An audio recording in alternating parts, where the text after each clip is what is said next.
Hi, my name is Jonathan, and this is Looking Up.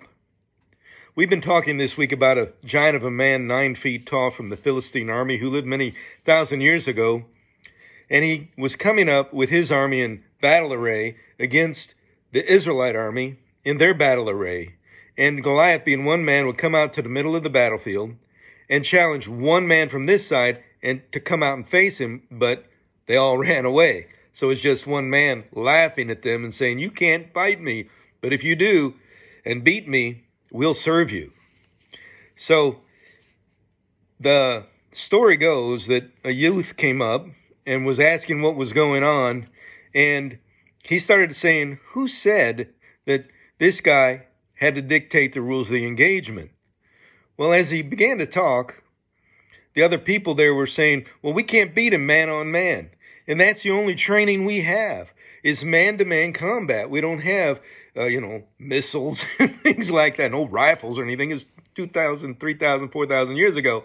So there's none of that stuff, right? So when they're going up against this guy, it's going to be a little guy against a big guy.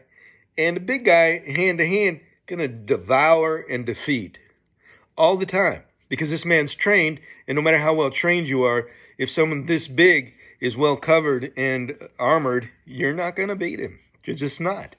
And so you got to know your limits and when to engage and not engage. And that's why the king and all the Israelite army would retreat. They knew their limits, man-to-man combat.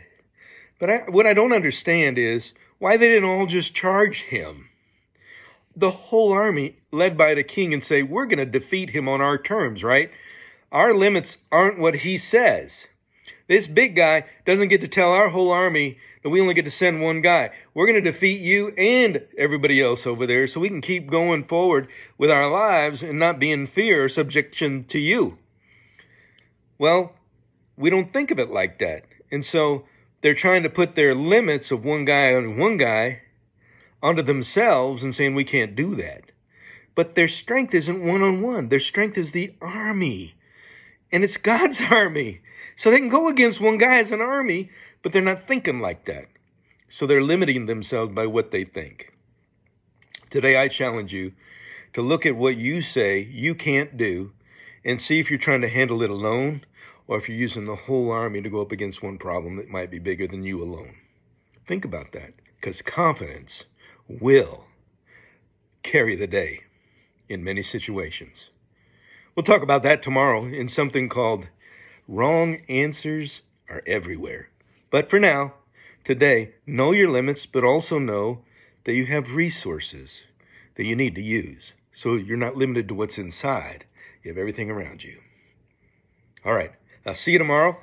And remember, there's more to be seen when you're looking up.